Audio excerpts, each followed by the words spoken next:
오늘 말씀이 골로새서입니다. 여러분, 골로새서를 잘 아시는 분들은 이제 탁 떠오르는 단어가 옥중서신. 그리고 옥중서신 그러면 에베소서, 빌립보서, 골로새서, 그리고 빌레몬서를 가리켜서 옥중서신이라고 그럽니다. 바울이 로마 감옥에 갇혀서 밖에 있는 교회에 보낸 편지, 또 밖에 있는 성도에게 보낸 편지, 그래서 옥중서신이라 그렇게 명명을 합니다.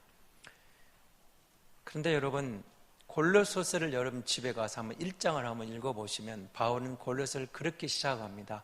예수 그리스도가 누군가를 설명하면서 예수님이 정말 교회의 머리가 되신다는 사실을 먼저 강조하고, 그 교회의 머리가 되신 주님이 우리의 창조주다, 우리의 화목주다, 우리의 진정한 구속주다, 이 이야기를, 전개를 먼저 시작을 합니다. 그러니까 예수가 누군가를 바로 알면 바울은 이 말을 하고 싶은 겁니다. 내가 비록 감옥에 있지만 나는 이 안에서도 주님이 주시는 참된 평안을 누리고 있다. 그러니까 나는 걱정하지 말고 그곳에서 너희가 바른 믿음의 길을 바로 갔으면 좋겠다. 예수님에 대한 이야기. 그래서 여러분, 예수가 누군가가 중요한 거죠. 오늘 본문 이제 그러므로 이렇게 시작하잖아요. 그러니까 바로 앞절 5절까지의 내용은 예수님이 누군가, 예수님이 그렇게 교회의 머리가 되시고 구속주가 되시고 창조주가 되시고 화목주가 되시는데, 이 예수가 한마디로 말하면 이거다, 이거면 이거 가장 올등하다, 우월하다.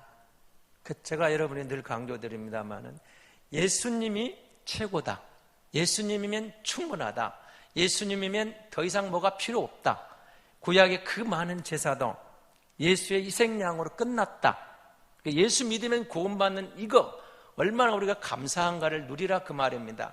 예수님이면 됐다, 예수님이면 퍼펙트하다, 예수님이면 완전하다, 예수에 더 첨가할 것이 없다, 예수에다 뭔가 붙이려고 하면 다 사이비단들이다. 어쩌면 우리 시대에 정말 중요한 말씀이기도 합니다. 이 교회당 문을 나서면 영적 지뢰밭이 우리 곁에 널려 있습니다. 영적 지뢰밭이 널려 있어요. 그런데 예수 믿으면 구원받는다, 예수가 창조주다, 예수가 구속주다, 예수가 화목주다, 예수가 교회의 머리다. 자, 그리고 오늘 본문을 다시 보시기 바랍니다. 그러므로, 이제 결론 내릴 때 이렇게 쓰잖아요. 그러므로 너희가 그리스도 예수를 주로 받았으니, 이렇게 나옵니다. 주로 받았어. 여러분 모두가 예수를 주로 받고 주로 믿은 사람들이죠. 그러면 예수를 주라고 말하는 이게 무슨 의미가 있을까요? 예수가 주입니다, 예수가 주님입니다. 이 말은 예수님이 나의 주인입니다, 나의 주인님입니다, 이런 표현이에요. 근데 여러분에게는 별로 실감이 안 날 거죠. 내 주인? 예수가 내 주인이라고? 예수가 내 주님이라고? 예수가 나의 주인님이라고? 왜냐하면 여러분은 노예가 아니거든요. 여러분은 종이 아니거든요. 여러분은 자유자거든요. 그러니까 별로 실감이 안 나요.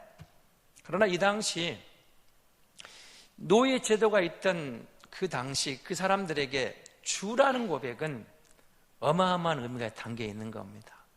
예수가 주입니다. 이 고백에는 예수님이 주님입니다, 예수님이 주인님입니다, 나는 종입니다, 노예입니다. 다시 말하면 주를 알기 전에는 몰랐는데 예수를 알고 보니까 그가 교회의 머리요, 그가 교회의 주인이요, 그가 창조주요, 화목주요, 구속주요, 예수를 알면 알수록 내가 그 은혜를 입어 그를 내 인생의 주인으로 모시고 사는 것이 최고의 복입니다, 최고의 행복입니다, 이런 고백을 하는 거죠. 예수님이 주인입니다, 이 말 속에는 여러분, 노예는, 종들은 주인이 말하면 절대 복종해요. 그럼 토를 달 수가 없어요. 우리 식으로 말하면 지금 이 시대에는 이해를 못해요. 인권 문제를 말하고 내 자존심을 말하고 내 의견을 말하고 내 주장을 하고 내 무슨 권리를 말하고 우리는 그렇게 말하잖아요. 그러니까 우리는 이해가 안 되죠. 그러니까 노예들에게는 이 말이 정확하게 다가오는 거예요. 그래서 그 다음 말이 뭐라고 되어 있습니까? 그 안에서 행하라. 주로 받았으면, 주로 믿었으면 예수 믿은 사람들로 말씀 따라 살아가라 이 말이거든요. 근데 거기에는 예수님이 말씀하시면, 주인님이 말하면 노예는 아무것도 없다니까요. 내 권리를 주장할 수가 없어요. 의의를 달 수가 없어요. 토를 달 수가 없어요. 변명할 수가 없어요. 제 의의를 제기하지도 못해요. 무조건 복종해요. 저와 여러분이 예수를 주로 받았다는 말은 사실은 그런 의미가 있습니다. 예수님이 최고입니다. 예수님이면 충분합니다. 내 생각도 필요 없고 예수님 말씀에 복종하며 사는 것이 내 인생은 행복합니다. 내 인생은 최고입니다. 그게 예수 믿는 성도. 오늘 지금 바울이 말하고 싶은 이 말이거든요. 그리고 그 다음에 뭐로 나오죠? 그 안에서 뿌리를 받고 세움을 받아 교훈을 받은 대로 믿음에 굳게 서서, 그러니까 자 생각을 해보세요. 그 안에서 행합니다. 그 안에 뿌리를 박읍니다. 세움을 읽습니다. 교훈을 믿음에 굳게 섰어요. 무슨 말이에요? 예수로 충만하고 성령으로 충만해지고 말씀이 우리 마음을 지배하고 내 삶을 다스리고 그렇게 굳게 서서 감사함을 넘치게 하라. 감사함을 넘치게 하라.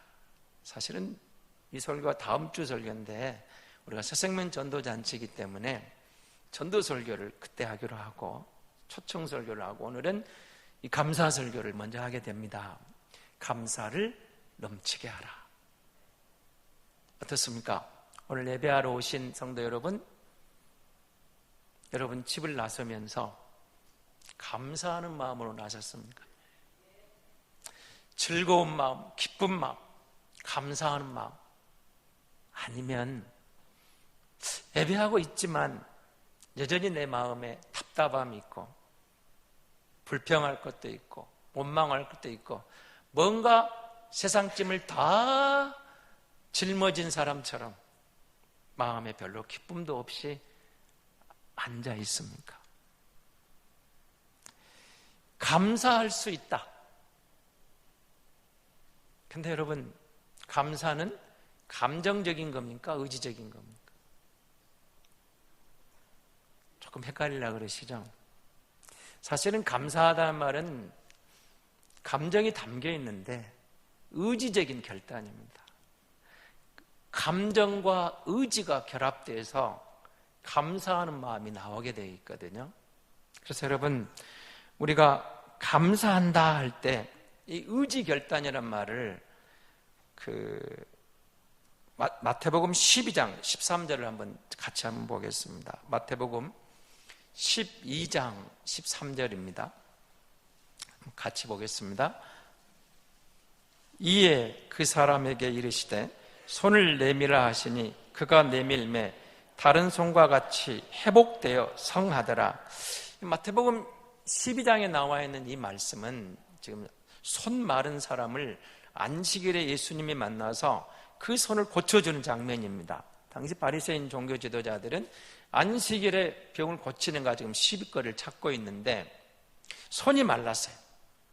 그런데 예수님이 그 환자에게 이렇게 말합니다. 내 손을 내밀라 하니까 손을 내밀 수 없는 사람이 손을 내밀려는 뭐가 마음의 의지가 있어야 될 거 아니에요. 손을 내밀었더니 손이 펴진 거예요. 그 손이 회복된 거예요. 그래서 여러분, 감사는 그런 마음인 겁니다.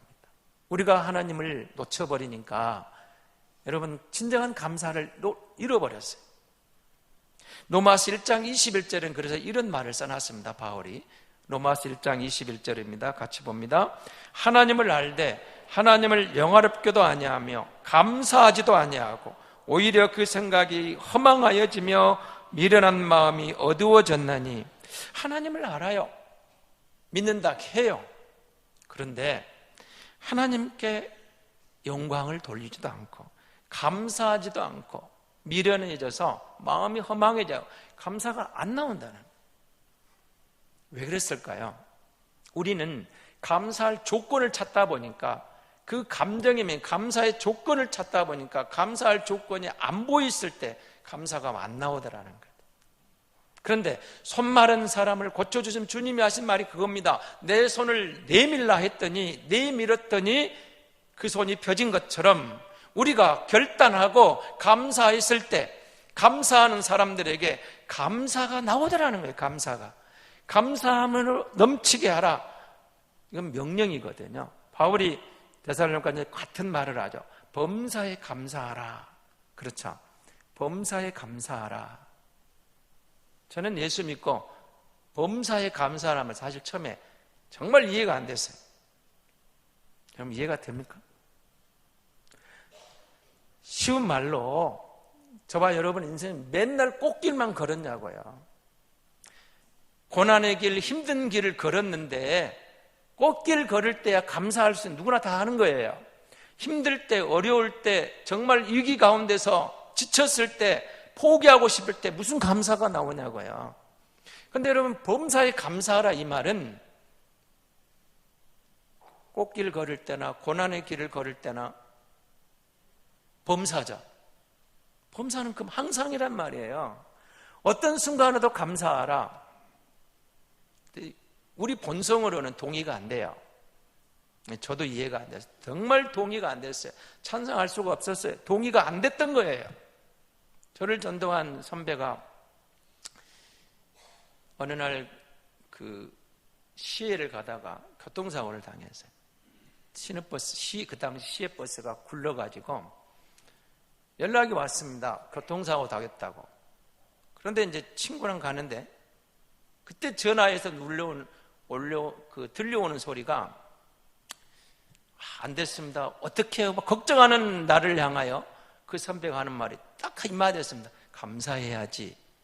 제가 그 전화 끊고요. 속으로 화가 났어요. 이 교통사고 당했는데 왜 감사를 해야 돼? 여러분 교통사고 당했으면 감사해야 됩니까? 우리 본성에게 물어봅시다.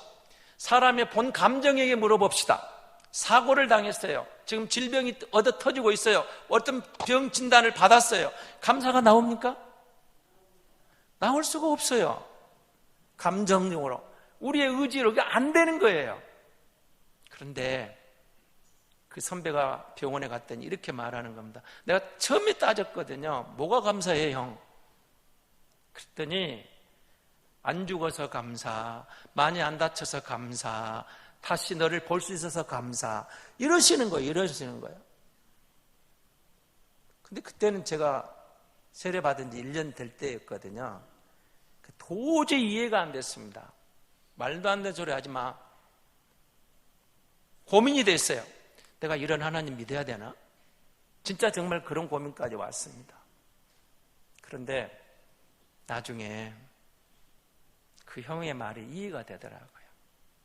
감사할 수 있는 마음.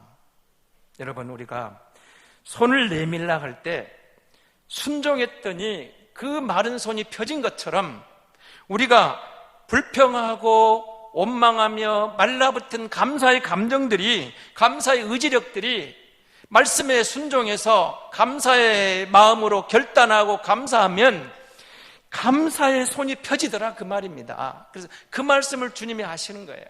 범사에 감사하라. 우리 본성은 이해가 안 돼요. 말도 안 되는 소리예요. 하나님 우리를 몰라도 너무 모른다고 따지고 싶은 말이죠. 하나님 내 입장이 좀 되어 보십시오. 이런 상황에 감사할 수 있는가? 그럴 때가 왜 없냐고요. 있어요. 저에게도 있었어요. 하나님 입장 좀 바꿔봅시다. 이때 어떻게 감사합니까? 그럴 때가 있어요. 그런데 여러분 우리가 감사할 수 없는 여건에서 감사할 때 찾아오는 게 하나 있어요. 우리 마음이 밝아져요. 다시 여러분에게 한번 여기 일어서서 지금 하셔도 돼요. 여러분 마음에 하면 감사할 이유를 말하면 여러분 마음에 밝은 게 나와요. 밝은 게. 감사합니다 하면은 우리 속도 편하고 마음이 밝아져요. 그런데 여러분 마음에 지금 불평하고 원망하고 미운 감정이 여러분 마음에 들어오면 마음이 무거워요. 마음이 답답해져요. 안 그래요? 지금 실험 똑같아요. 감사할 때 우리 마음의 자유와 평안, 기쁨, 뭔가 밝은 게 오지만 불평하고 원망하고 미워하고 저주하면 우리 마음에 뭔가 어두운 게 와요. 어두운 게 밀려와요. 여러분 가정도 정말 감사하면 행복한 가정이 돼요. 감사합니다. 근데 여러분 가정에 들어가서 맨날 불평하고 원망하고 남편 탓, 아내 탓, 자식 탓, 정권 탓, 누구 탓만 하고 불평하고 원망하면 집 안에 들어가는 순간 마음이 답답해져요. 어두운 영이 우리를 지배와서 감사가 나오는 거예요. 어둡고 답답해서 불평과 원망이 가득한 거예요. 가득해요. 감사하는 마음. 여러분 우리 제 사촌 형이 장가를 가가지고 아들을 낳으니까 그때는 좀 이게 그 당시 유행했던 광고였던 뭘 그거 따와가지고 그 책상 앞에다가 아이 사진하고 이렇게 붙여놨습니다. 공부는 못해도 좋다. 건강하게만 자라다오. 딱 붙여놨어요. 근데 여러분 그 말 많이 어디서 들은 것 같죠? 공부는 못해도 좋다. 건강하게만 자라다오. 그렇게 붙여놨는데 초등학생이 됐어요. 초등학생이 돼가지고 시험지를 가져왔는데 70점짜리를 가져왔어요. 그러니까 그 말은 다 어디 가버리고 야 이렇게 쉬운 것도 틀렸냐 하면서 막 야단치는데 여러분 공부는 못해도 좋다. 건강하게만 자라다오. 말은 해놓고 막상 공부 조금 못한 것 같으니까 안 되더라는 거야. 안 되더라는 거야. 그런데 사실은 공부 좀 못해도 감사할 이유 있죠. 건강하면 감사할 이유가 있어요. 건강하기 때문에 감사하고 내 곁에 있어서 감사할 이유가 많은데 말은 그래. 인간이 막상 내 입장이 되면 잘 안 되더라 그 말입니다. 근데 여러분 감사할 게 없다. 감사할 이유가 없다. 아무리 찾아봐도 감사할 게 없다. 그럴까요? 아니요. 감사할 게 정말 많습니다.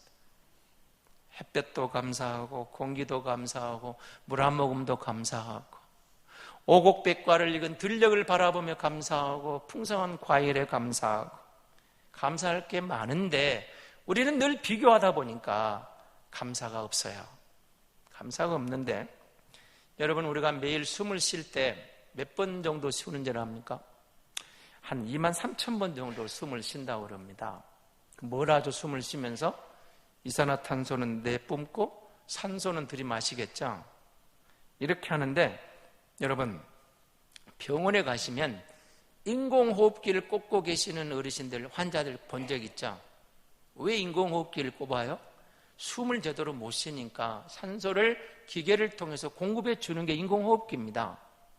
그럼 인공호흡기를 꽂고 있는 환자들에게 한 달간 들어가는 병원비가 얼마쯤 될 것 같습니까? 제가 물어봤어요. 의사 선생님, 내과 원장님한테 오늘 오전 일부에 뵀대. 그랬더니 그분이 목사님 비쌉니다. 적어도 1,000만 원 이상 됩니다. 그래요. 제가 본 책에는 800에서 1,000만 원 나왔는데 오늘 그 원장님 나가시면서 1,000만 원 이상 됩니다. 그러는 거예요. 그럼 1,000만 원만 잡아보십시오. 1년이면 1억 2천만 원입니다.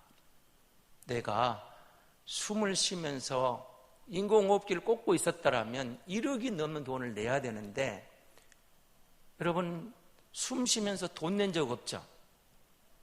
없어요. 그냥 하나님 공짜로 주셨어요.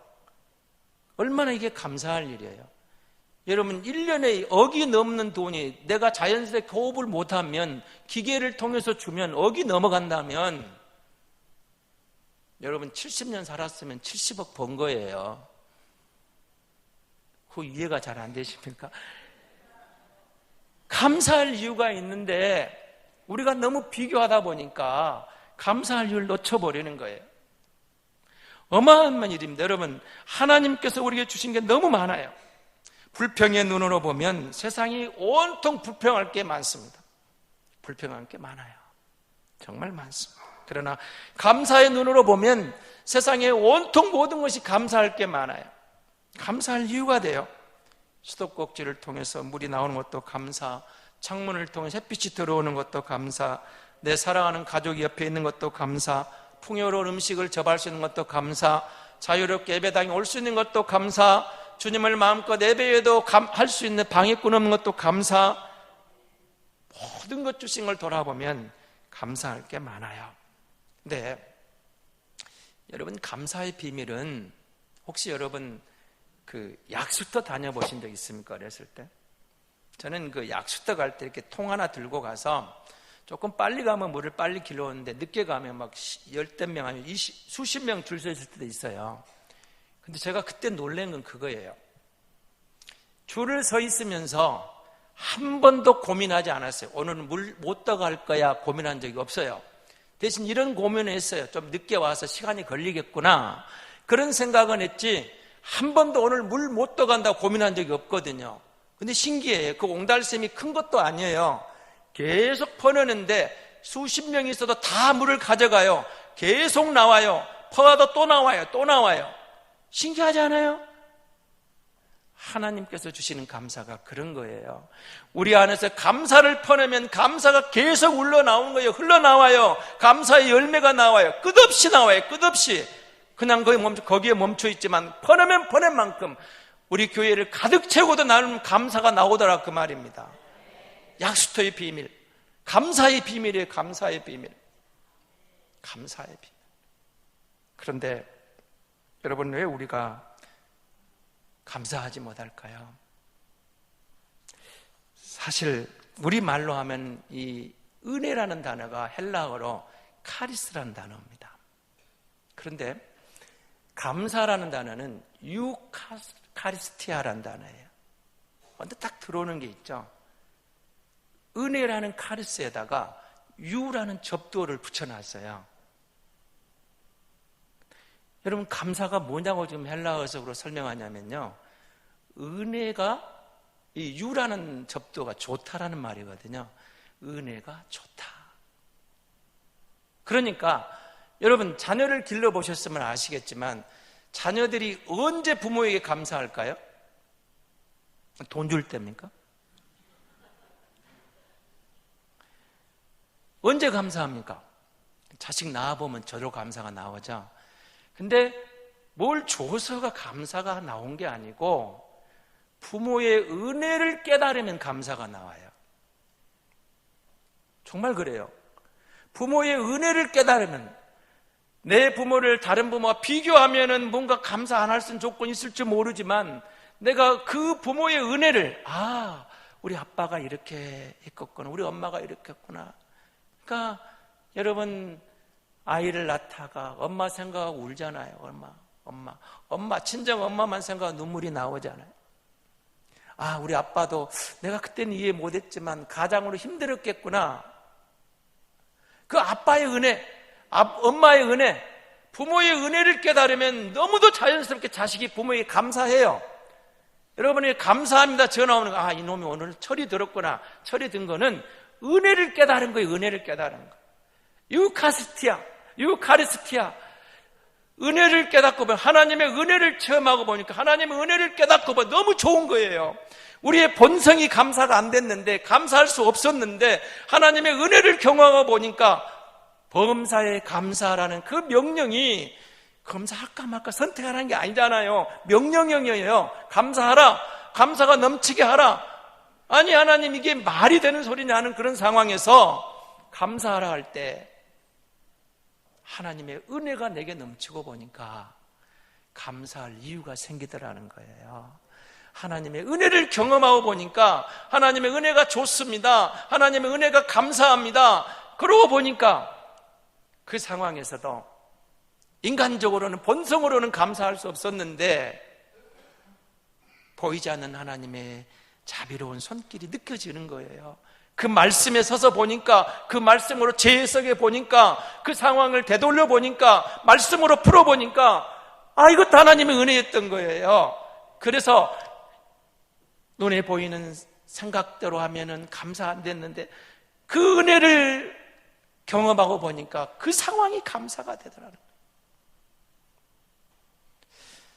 여러분, 그 열대 과일 가운데 어떤 과일을 좋아하십니까? 여러 가지 과일들이 우리나라에 많이 들어와 있죠. 근데 어떤 분이 맛베리라는 과일을 소개를 해놨는데, 제가 아직 맛베리를 못 먹어봤습니다. 한번 꼭 먹어보고 싶은 과일인데 우리나라에 들어왔는지 모르겠어요. 블루베리는 들어보셨죠? 무슨 스트로베리. 그러니까 가만히 보니까 베리란 말이 그 사람들한테는 과일이라는 뜻 같잖아요. 딱 이제 짚어보면은. 근데 맛베리를 그분이 소개하면 이렇게 소개를 했습니다. 이 맛베리가 아프리카 사람들에게는 그야말로 신비로운 과일이라는 거예요. 왜냐하면 이 과일을 먹고 나면 다른 모든 것이 그냥 맛이 살아난다는 거예요. 신과일을 먹고도 이걸 먹고 나면 달게 느껴진다는 거예요. 그러니까 이 맛베리는 그야말로 맛을 내는 과일이에요.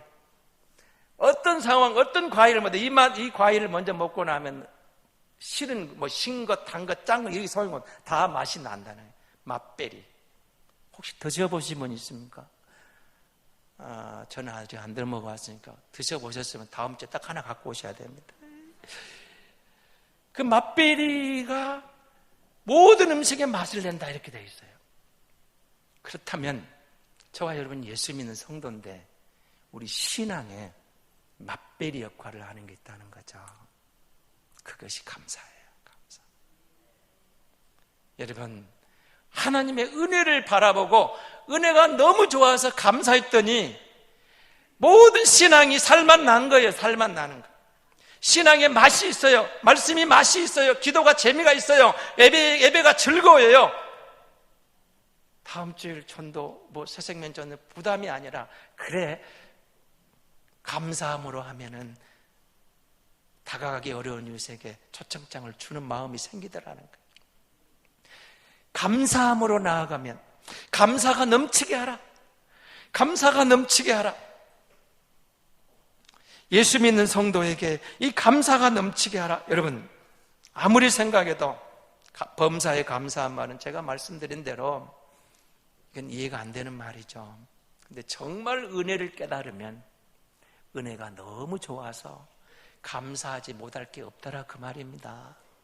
은혜를 깨닫게 보니까 여러분, 우리 안에 그 감사함이, 아까 제가 감사가 감정적인 것보다 의지적이라고 그랬습니다. 감사함으로 결단을 내리면 감사의 줄기가, 열매가 줄줄줄 따라오더라 이 말이에요. 감사한 마음을 드리고 감사하는 말을 하고 감사한 행동을 하고 감사한 물질을 하고 그렇게 결단을 했더니 하나님께서 모든 것들을 기쁘시게 하는 감사의 맛을, 신앙의 맛을 느끼게 해주시더라 그 말입니다. 사랑하는 성도 여러분, 우리는 예수 믿는 성도입니다. 오늘 바울이 그러므로 그랬죠. 너희가 예수를, 그리스도 예수를 주로 받았으니, 우리가 주로 받았습니다. 주로 믿었습니다. 나의 주인입니다. 나의 주인님, 나의 구주입니다. 이렇게 고백을 하고 보니까 우리가 예수 믿은 게 얼마나 좋은지, 예수 믿고 신앙을 얼마나 행복한지, 은혜를 경험하고 하면 이보다 더 좋은 게 없어요.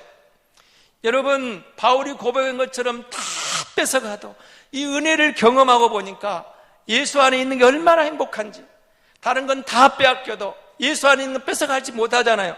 감옥에 갇혀있지만 바울의 믿음을 뺏어 못 가. 예수 못 뺏어가. 비록 저들을 육에 몸은 가둘 수 있지만 그의 영은 자유롭잖아요. 하나님의 은혜를 경험하고 보니까 비록 감옥이 있지만 나는 행복한 거예요. 나는 자유로운 거예요. 그래서 바울은 거기서 감사하는 거예요. 이게 감사의 비밀이거든요. 감사는 과일 맛베리처럼 정말 진정한 은혜를 경험한 성도의 결단으로 감사하게 되면 우리의 모든 삶이 감사가 넘치고 감사의 열매가 주렁주렁 맺힐 줄로 믿습니다. 이 시간 말씀을 한번 생각해 보면서 하나님 앞에 감사함으로 나아가겠습니다. 하나님,